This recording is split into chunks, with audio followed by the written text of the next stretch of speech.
1년에 헌금을 통해서 벌어들이는 수익은 한 1,000억 원 정도로. 전광훈 목사가 교회 신도와 집회 참가자들에게 알뜰폰과 신용카드 가입을 부추기고 있다는 소식 전해드렸는데요. 이번에는 다단계 사업입니다. 파는 만큼 돌려주겠다고 꼬드기며 다단계 방식으로 영양제나 화장품 등을 팔고 결국 사람들을 얽히게 만들고 있는데 이 사업 역시 전 목사의 가족이 맡고 있었습니다. 윤석열 대통령 탄핵 반대 집회 현장 한켠에 하얀 천막들이 줄지어 늘어섰습니다. 영양제와 화장품을 파는 곳도 있습니다. 애국구체 여러분들 많이들 이용해 주셔야 돼요. 직접 찾아가 봤습니다. 라이피스라는 건강기능식품 업체인데 대뜸 사는 게 곧 애국이라고 홍보합니다. 목사님이 애국하는데 1,000원씩만 들어가잖아요. 애국 공부한다고 생각하고 하나 더 봤어요. 정광훈 목사의 딸이 효과를 봤다는 말도 빼놓지 않습니다. 목사님 따님이 전하나 대표님이라고 계시는데 원래 여름에도 장기침이 많아서 근데 여기 있는 멀티비타민 드시고 장기침이 없어져서 전 목사의 딸인 전한나 씨는 공교롭게도 바로 그 멀티비타민을 파는 라이피스 사내 이사를 맡고 있습니다. 집회 현장에선 특이하게 물건만 파는 게 아니라 판매할 사람도 뽑고 있습니다. 토요일날 나와서 집회도 참석하시고 판매하면 거기에 대한 수익금도 받아가실 수 있게 하려고. 단순히 물건만 산 사람부터 가족 위주 판매, 나아가 판매에 재능이 있는 회원까지 4등급으로 나눠 보상한다고 되어 있습니다. 한 달에 1,000만 원어치를 팔면 350만 원까지 수익을 얻을 수 있다며 아름다운 노후 생활이 가능하다고 해놨습니다. 전형적인 다단계 사업입니다. 정광훈 목사가 가지려고 하는 게 아니거든요. 포인트로 해서 여러분들이 사는 양만큼 그 돈을 여러분에게 돌려줘서 기독성을 짓는다 하고 난리가 났거든. 저도 기독교인이다 보니까 그 이제 이름을 남겨준다 하더라고요. 그러면서 연금조로 준다고 이런 얘기를 했어요. 한 몇 번 했어요. 연금처럼 준다? 예. 혹시 좀 구체적으로 구체적으로 안 해줬기 때문에 제가 쏘갔죠. 애국 파리를 하면서 종교 파리를 하면서 성금을 거두고 모든 카드 다 발행해가 수입을 창출하는 사이비 교주일 뿐입니다. 전시가 저렇게 인파를 동원하고 대규모 집회를 여는 자금원이 궁금할 수밖에 없습니다. 네, 전광훈 씨는 박근혜 전 대통령 탄핵 이후부터 꾸준히 집회를 열었는데요. 자신들을 대변할 곳을 찾던 극우 세력이 전시에게로 모이고 이 집회 자체가 다시 자금 조달 수단이 되는 구조를 만든 것으로 보입니다. 2시간 가까이 이어진 전광훈 씨의 설교가 끝나자 인파 속에서 일어나는 사람들이 눈에 띕니다. 가슴엔 헌금 명찰을 달고 주머니를 들고 있습니다. 수시로 헌금을 걷기 때문에 정신 없어요. 무조건 그 집회 목적은 이제 정치적인 집회 목적을 떼어요. 그러면서 헌금 걷을 때는 교회 성격을 떠가 돈을 걷으니까 안 낼 수가 없는 거예요. 종교와 정치를 아우라가 사기를 치는 거죠. 극우 보수층에 대한 정치적 영향력을 바탕으로 추종자를 모으고 이들로부터 돈을 끌어모아 이 돈으로 대형 집회 등을 열며 다시 정치적 영향력을 확대하는 순환 구조를 만들어낸 전광훈 목사. 이제 부모님들이 그 어르신들이 그 집회 가가지고 뭐 알뜰폰 가입하고 그리고 뭐 연금 사기서부터 선교 카드 뭐 심지어 상조까지 한 적도 있었습니다. 다양한 사업을 벌리는데 이게 저희가 고발을 했습니다. 이 사기 혐의로. 근데 사기 미수가 또 무혐의가 나온 이유가 뭐냐면 이게 언론에서도 과거부터 정광훈 씨 이런 사업체의 문제를 계속 지적을 했었는데 공론을 하고 이 법망을 교묘하게 얌시롭게 빠져나가는 이유가 뭐냐면 이 내용에 대해서 숨기질 않아요. 그러니까 똑같은 알뜰폰인데 우리가 돈 더 냅니다. 그리고 우리가 좀 더 그렇게 좋진 않지만 애국운동 하는 셈 치고 가입해 주세요. 그러니까 이 어르신들 입장에서는 사기는 아니네. 사기가 아닌 겁니다. 그래서 저희가 고발을 했는데 무혐의가 나올 수밖에 없어요. 그래. 자, 요거 이제 모르시는 분들 계실 것 같아서 간략하게 제 언론에 나오는 수준 안에서만 제가 좀 정리를 하겠습니다. 돈은 과연 어떻게 벌까? 돈. 집회 현장에 가면은 수익 모델이 어마어마하게 많아요. 첫째는 일단 그 헌금입니다. 헌금. 헌금을 걷는 분들이 굉장히 곳곳에 많이 있더라고요. 그런데 지금 중앙일보 보도를 보니까 1년에 헌금을 통해서 벌어들이는 수익은 한 1,000억 원 정도로 알려져 있는 것 같아요. 1,000억 원. 근데 이 헌금, 제가 좀 궁금한 게 있는데 저 헌금을 이렇게 저렇게 걷잖아요. 그러면은 저분들이 거둔 거를 이제 교회 중앙 뭐 운영위에 네. 이렇게 갖다 주는 거예요? 헌금은 기부금품법 위반에 저촉되는데 좀 유연하기 때문에 어. 교회에서 이걸 마음껏 임의대로 써도 법적으로 빠져나가기 아주 쉽습니다. 아. 그래서 저희가 이미 기부금품법 위반으로 이 내용을 감사도 받아야 되고 불법적으로 기부금품법에 의하면은 1,000만 원 이상이면 신고를 하고 해야 되는데 네. 현장에서 아무리 헌금이라도 해도 그 이상의 초과한 금액을 했기 때문에 네. 일단은 저희가 고발을 했고 기소돼서 지금 재판은 진행 중입니다. 네. 예. 아무튼 여기 자 1년에 한 1,000억 정도 와, 이 헌금 진짜 수익 많이 모델 낸다. 이거 딱 하나. 예. 자 그리고 이런 게 있더라고. 광화문 우파 7대 결의사항이라는 게 있어. 예. 7대 결의사항. 요게 이제 간단하게 얘기하면 다 수익 모델입니다.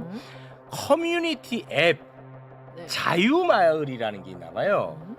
뭐 정확하게 좀 뭔지 모르겠는데 여기에 이제 또 그 가입을 하게 합니다. 아, 네. 그리고 자유일보라는 게 있어요. 자유일보. 어. 여기 이제 정기 구독하게 합니다. 아, 정기 구독. 네. 그리고 딸이 운영하는 것으로 알려진 정광훈 목사의 정광훈의 딸. 퍼스트 모바일 통신사에 가입하게 합니다. 아, 알뜰폰이 여기 예. 이건. 예, 요게 거죠? 이제 뭐 알뜰폰 관련인지 모르겠습니다만. 네. 그리고 선교 카드라는 게 또 있나 봐요. 요거를 이제 가입하게 합니다. 네. 그리고 온라인 쇼핑 앱이 있어. 온라인 쇼핑 앱. 그게 이제 광화문 온이라는 건데 네. 요거 설치 및 가입하게 합니다. 야, 네. 그리고 너아라 TV 등 전광훈의 유튜브 3개를 구독하게 합니다. 근데 여기서 네. 이 모든 상품에 지금 모든 상품 열거 했잖아요. 네네. 이 모든 상품에 500명을 가입시킨 자는 평생 연금 100만 원을 지급해 준다. 실제로? 뭐 아니 그렇게 약속을 한대. 와. 그리고 이 모든 상품에 네. 모두 가입한 사람이 네. 대한민국에 1,000만 명이 넘으면 네. 연금 월 100만 원씩 지급한다. 이런 약속을 한다고 합니다. 예. 자, 자세한 이야기 구현해 주시기 바랍니다. 말 그대로입니다. 500을 못 채우고 1,000만이 안 되기 때문에 가입을 해도 사기가 아닌 겁니다. 아, 그래요? 네, 그거를 노린 겁니다. 아니 잠깐 목사님 네. 그러면은 실제 그러면 모든 상품에 500명을 가입시킨 사람은 없어요? 아직까지는 없는 걸로 알고 있습니다. 아직까지는 왜냐하면 없어. 이 상품 자체가 없어? 그렇게 네. 고퀄도 아니고 아, 예. 쉽지가 않아. 그리고 정광훈 씨 돈줄은 사실 제일 크게 들어오는 거는 뭐예요? 그 헌금 쪽입니다. 헌금이 제일 이런 커요. 사업들은 여러 개가 있는데 가족들 명의로 하고 있는데 다 이게 지지부진해가지고 잘 안 돼요. 예, 오만 거 지금 다 하지 않습니까? 네네네. 근데 여기서는 별로 수익을 못 얻고 아 있습니다. 그래요? 예, 아. 근래에 좀 이렇게 탄핵 전국 맞이해가지고 아. 조금 주가가 올랐을 뿐이지 네. 아. 사실상 가장 큰 돈줄은 헌금입니다. 아, 아, 1,000억인데 그래요? 그러면 그리고 하겠지. 1,000억도 이 정광훈 씨 말은 일단은 네. 100% 믿지는 마시고 아. 약간 이 약을 치는 게 많아요. 아 약간 저 지금까지 정광훈 씨한테 피해를 입은 피해자들이 저희한테 이제 도움을 호소하는 그분들을 상담하고 아마 정광훈 씨로 인해서 가정이 파탄나고 주로 이제 어르신들이 집회에 몰래 가셔가지고 옛날에 코로나 걸려 와서 전염도 시키고 그리고 어르신들한테 이제 부모님한테 용돈을 드리잖아요. 네. 그러면 갖다 다 바치는 거예요. 아이고. 그 알뜰폰 가입해오고 아이고, 그리고 아이고. 자유통일당 가입하고 그러면서 가정에서 이제 모이면은 정치적인 얘기를 하면 극우적인 얘기를 하니까 그래서 이 피해자분들이 저희 센터 이제 도움을 호소하는 경우가 많았는데 아이고. 아마 이 정광훈 피해자분들을 통해서 제가 이 발견한 극우 개신교인들의 정광훈- 사고 체계, 어. 신앙관 네. 이게 사실 지금 이 현 상황을 설명해 줄 수 있는 가장 본질적인 겁니다. 그래서 요게 뭔지만 딱 파악하시면 네. 저들이 왜 저렇게 저러고 전환길은 도대체 왜 저러고 네. 그게 마스터키처럼 좀 쉽게 이해하실 수 있을 겁니다. 좋다. 네. 자, 왜 개신교인이 맞느냐? 저 하나님 믿는 사람들 아닙니까? 네. 그러니까 이 사람들은 이 현생에 그 영적 세계가 있다고 생각을 합니다. 그러니까 하나님이 실존한다고 믿어요. 네. 동시에 사탄, 마귀, 악마의 존재도 실존한다고 믿습니다. 어. 이 두 존재를 믿는 사람들이에요. 네. 그런데 이 악마의 역할이 뭐냐? 교회를 파괴하고 무너뜨리고 없애는 게 악마의 역할입니다. 네. 이런 사고관과 사고 체계가 이 집회에 참여하고 있는 모든 극우 개신교인들의 공통적인 사안입니다. 아, 선악 구도가 분명하다. 분명합니다. 자, 근데 이 사람들이 딱 봤을 때 북한은 어떠냐? 북한은 공산주의고 공산주의는 무신론이고 그 공산주의를 창안한 사람이 칼 마르크스고 칼 마르크스를 사탄이 조종해서 공산주의 사상을 만들었다고 생각합니다. 아. 그러면 북한은 엄밀히 따지고 보면 어떻게 공산주의가 3대 세습을 합니까? 그런데 어쨌든 김일성, 김정일, 김정은 이 3대 세습 일가의 배후에 사탄이 있다고 봅니다. 이 사람들. 아. 팩트로 믿습니다. 진짜로. 네, 네, 네. 피해자들 내용을 종합해 보면 북한 사탄. 예. 그럼 보십시오. 북한의 궁극적 저 사탄의 목적은 뭐냐? 남한을 적화 통일시켜 가지고 교회를 없애는 겁니다. 그런데 우리나라의 현생에서 민주당은 북한하고 어떤 스탠스를 취하죠? 화친을 맺고 평화롭게 지내려고 합니다. 외교적인 방법으로 마귀한테 속고 있다고 생각하는 거예요.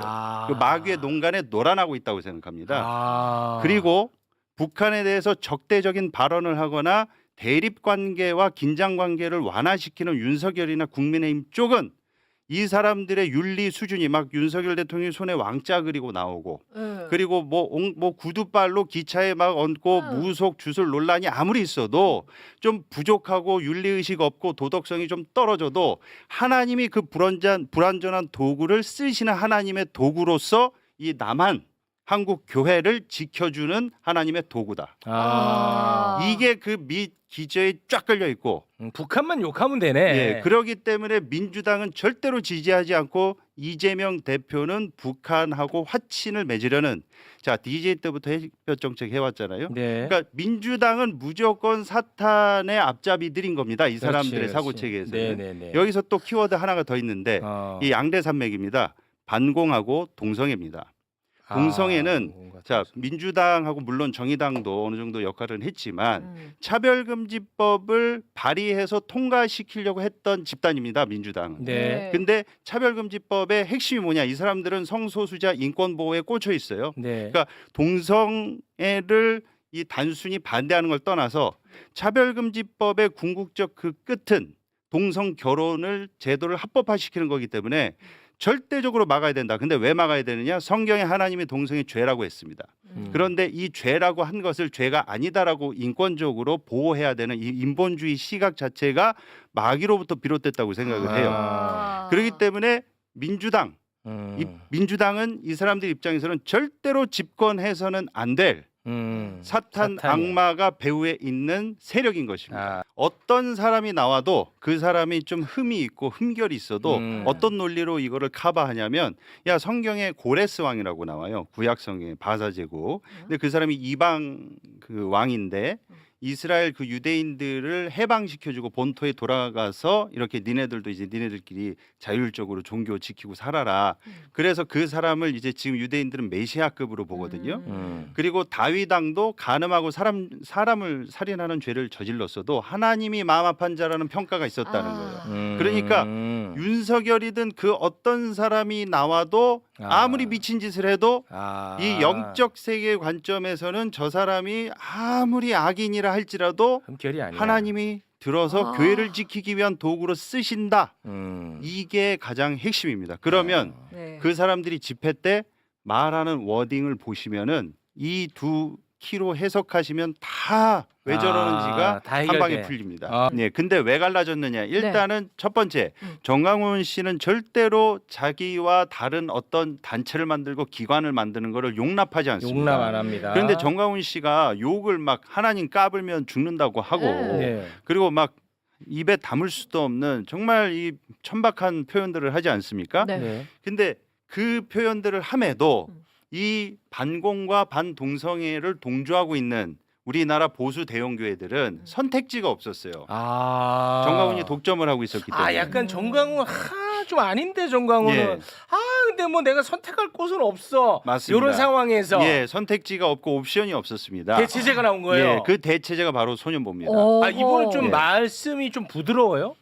그 말이 부드러운 것도 있지만 이게 정강훈하고 살짝 또 결이 달라요. 어떤 결이 다르냐면 정강훈은 5.18을 북한 간첩했다고 그러고 김대중 대통령을 북한 간첩으로 막 폄하를 합니다. 네. 그런데 손현보 씨 측에서는 네. 그 5.18을 그 신군부가 일으킨 쿠데타라고 얘기를 하고 또 DJ가 민주화를 지키려고 노력했던 사람이라고 얘기를 합니다. 그래요? 네, 그러니까 정광훈이 전한길한테 어디서 역사 배웠냐고 정신 차리라고 막 비난하는 네네네. 이렇게 결이 좀 달라요. 그래서 엄밀히 따지고 보면은 정광훈 씨는 강경파고 극우적 아주 그냥 그 친일 식민사관에 찌들어 있는 사람이고 네. 손현보 씨는 조금 이렇게 온건한 스타일입니다. 스탠스가. 그러니까 정광훈밖에 선택의 여지가 없었는데 짜증나도 야 그래도 반공과 반동성을 위해서 저렇게 선두에서 개싸움을 하고 있으니 우리가 그렇게 비난까지는 못해도 뒤에서 암묵적으로 동조해주거나 도와줬거든요.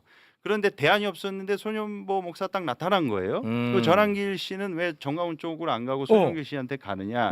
이제 많은 분들이 뭐 돈 때문에 그렇다 뭐 때문에 그렇다 하는데 이게 사실은 제 주관적인 생각으로는 복합적으로 봅니다. 돈 때문도 있어요. 메가스터디 그 한국사 입지가 줄어드니까 뭐 자신의 뭐 또 입지를 강화시키기 위해서 뭐 극우 유튜버로 이렇게 활동한다고 하는데 작년에 손현보 목사 교회에서 초중고 기독교 대안학교 이승만 학교를 설립한 기초공사를 시작했습니다. 물론 교장은 다른 사람인데 손현보 씨나 이 극우 세력들이 제일 좋아하는 사람이 이승만 대통령이에요. 그런데 전한길 씨는 옛날에 건국전쟁 한창 논란됐을 때 나 그 영화 좀 뭐 보는 게 뭐가 문제야라고 호평을 하고 맞습니다. 그리고 본인이 영화를 본 거를 인증샷까지 찍어서 올렸습니다. 맞습니다. 그런 게 이제 손현보 씨랑 코드가 맞아요. 그리고 초중고 기독교 대안학교에 이 학습을 주도할 사람이 사실상 필요하거든요. 학교 이름이 이승만 학교예요. 그런데 제가 봤을 때 이건 제 주관적 생각이지만 그래서 하나님이 붙여주셨다고까지 표현을 한단 말이에요.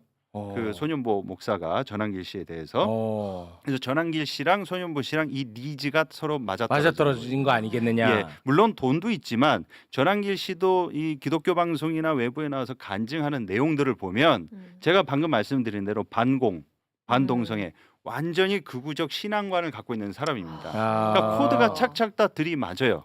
그래서 사실 이 두 분쟁은 어떻게 보면은 공통점은 같습니다. 반공과 반동성애는 똑같은데 예, 그리고 교회를 지키기 위해서 반민주당 세력의 힘을 모아서 이 어쨌거나 윤석열 탄핵을 우리가 옹호하고 지켜줘야지. 안 그러면은 민주당이 정권 잡으면은 교회에 해악을 끼친다.